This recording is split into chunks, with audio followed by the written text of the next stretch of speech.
नल दमयंती एक प्रेम कथा के तीसरे भाग में आपका स्वागत है। दूसरे भाग में आपने देखा कि दमयंती के स्वयंवर में जाते हुए नल की मुलाकात देवताओं से होती है और देवता लोग नल को अपना दूत बनाकर दमयंती के पास भेजते हैं, यह कहने के लिए कि दमयंती उन देवताओं में से किसी एक को चुने।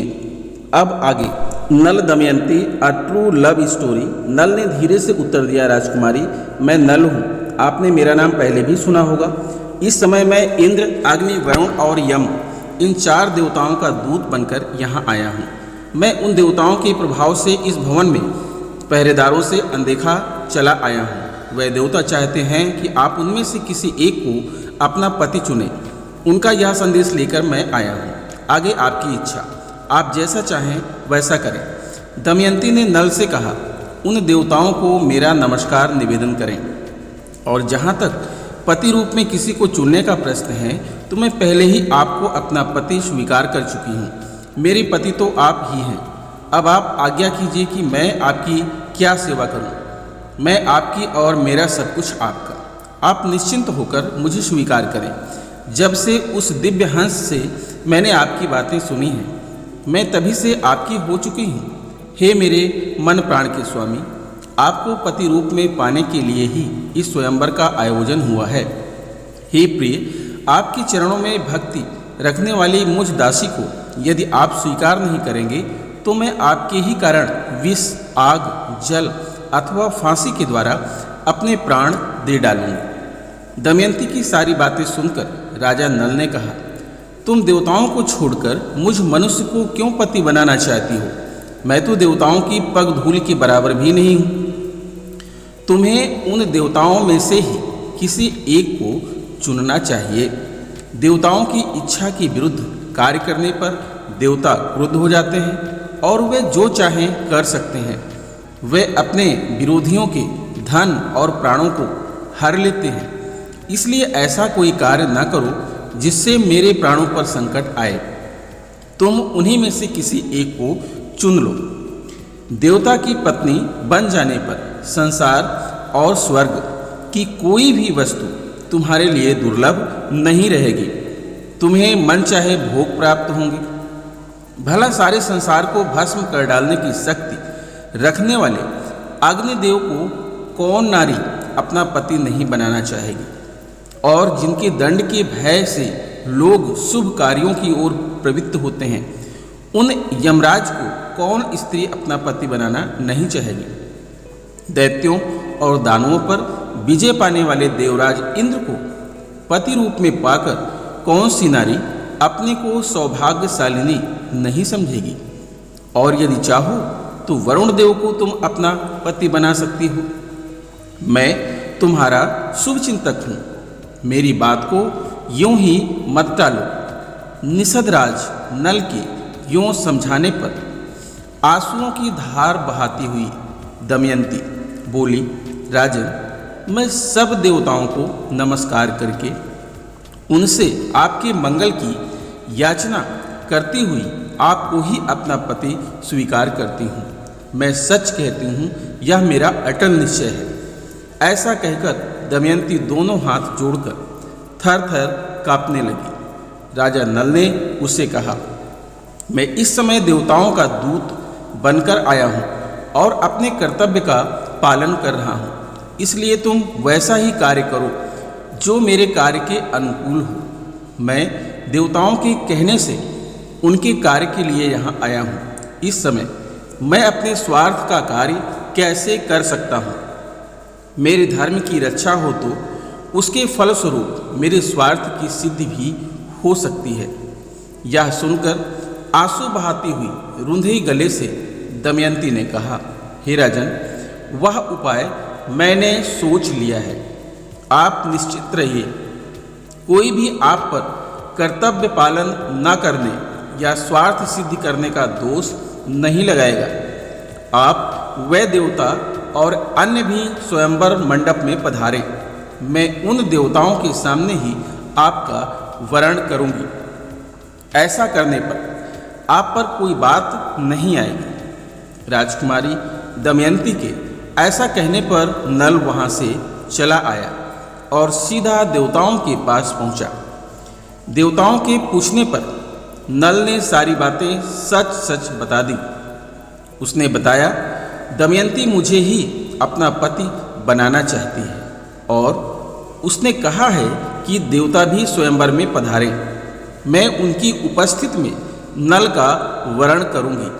अब आप सब देवतागण जैसा ठीक समझें वैसा करें। देवता सारा समाचार सुनकर वहीं अंतर्ध्यान होकर राजा नल विदर्भ में स्वयंवर के दिन की प्रतीक्षा करने, स्वयंवर का शुभ दिन और शुभ मुहूर्त आने पर सभी राजा और राजकुमार मंडप में पधारे। प्रत्येक यही चाहता था कि दमयंती उसे ही वरमाला पहनाए। मंडप खूब सजा हुआ था। तोरण द्वार बड़ा विशाल था और विशेष रूप से सजाया गया था। बैठने के लिए सुखदायक आसनों की व्यवस्था थी। मंडप राजाओं के मणिमय आभूषणों से चमक रहा था। जैसे आकाश में तारे शोभायमान होते हैं, वैसे ही वह सब भूपाल उस मंडप में शोभायमान थे। जब राजकुमारी दमयंती हाथ में वरमाला लिए उस मंडप में आई तो सभी राजाओं की दृष्टि उस पर जा टिकी। राजाओं को लगा जैसे इसने उनके चित्त को चुरा लिया है। जिस राजा की दृष्टि दमयंती के जिस किसी अंग पर पड़ी वह वहीं टिक गई। उसका प्रत्येक अंग इतना कमनीय और सुंदर था कि उसे देखते जी नहीं अघाता था। फिर दमयंती को चारणों द्वारा प्रत्येक राजा के नाम, यश और पराक्रम का परिचय दिया जाने लगा। दमयंती पहले से ही नल को वरण करने का निश्चय कर चुकी थी। वह नीची दृष्टि किए आगे बढ़ती रही। जिस राजा के सामने वह आती उसका चेहरा आशा से चमकने लगता और जब सामने से आगे बढ़ जाती तो निराशा से फीका पड़ जाता। कुछ आगे चलने पर जब चारण ने नल का परिचय दिया और दमयंती ने दृष्टि उठाकर सामने देखा तो उसे नल जैसी आकृति के 5 पुरुष बैठे दिखाई दिए। सबकी अनुहार नल जैसे, रंच मात्र भी अंतर नहीं। अब तो दमयंती के सामने समस्या पैदा हो गई कि इनमें वास्तविक नल कौन सा है। उसने बार बार 5 को देखा पर यह निश्चय नहीं कर सकी कि वास्तविक नल कौन है। फिर उसे याद आया कि जिन देवताओं ने राजा नल को दूत बनाकर भेजा था, यहाँ वह जो भी राजा नल का रूप बनाकर बैठे हुए हैं, देवता सब कुछ कर सकते हैं। राजकुमारी दमयंती वास्तविक नल को न पहचान सकने से बड़ी दुखी हुई। अंत में उसने निश्चय किया कि वास्तविक नल की पहचान के लिए मैं देवताओं की ही शरण लूँगी। यह निश्चय करके उसने देवताओं को हाथ जोड़कर प्रणाम किया और कांपती हुई बोली, मैंने दिव्य हंस से राजा नल की प्रशंसा सुनकर उन्हें ही अपना पति मान लिया है। यदि मैं जरा भी झूठ नहीं बोल रही हूँ तो देवगण नल को पहचानने में मेरी सहायता करें। मैं फिर आपसे प्रार्थना करती हूँ कि यदि मैं मन, वचन और कर्म द्वारा कभी भी सदाचार को ना छोड़ा हो तो देवगण मुझे नल की पहचान करा दें।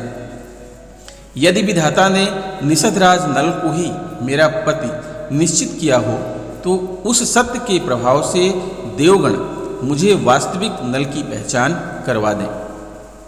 शक्तिशाली देवगण अपने अपने वास्तविक रूप में मेरे सामने प्रकट हो जाएं, जिससे मैं वास्तविक नल का पति रूप में वरण कर सकूं। चिंताग्रस्त दमयंती का यह करुण विलाप सुनकर और नल के प्रति उसके सच्चे प्रेम को देखकर देवताओं ने दमयंती को वह शक्ति प्रदान की जिसके द्वारा वह मनुष्य और देवता में अंतर कर सके। अब दमयंती ने देखा कि देवताओं में पसीने की बूंदें नहीं हैं, उनके आँखों की पलकें नहीं गिरती और उन्होंने जो पुष्पमालाएं पहन रखी हैं वह कुम्हलाए तो हैं ही नहीं, उल्टे और खिल रहे हैं। वह सिंहासन पर बैठे हैं किंतु अपने पैरों से धरती को नहीं छू रहे हैं। उनकी परछाई भी नहीं पड़ रही है। ये सारे लक्षण पुरुषों में तो थे, 4 पुरुषों में तो थे, पर 5वें में नहीं थे। बस फिर क्या था? अब निषदराज नल को पहचानने में दमयंती को कोई कठिनाई नहीं हुई। नल की दृष्टि से दृष्टि मिलते ही लज्जा और संकोच के कारण दमयंती की पलकें झुक गई।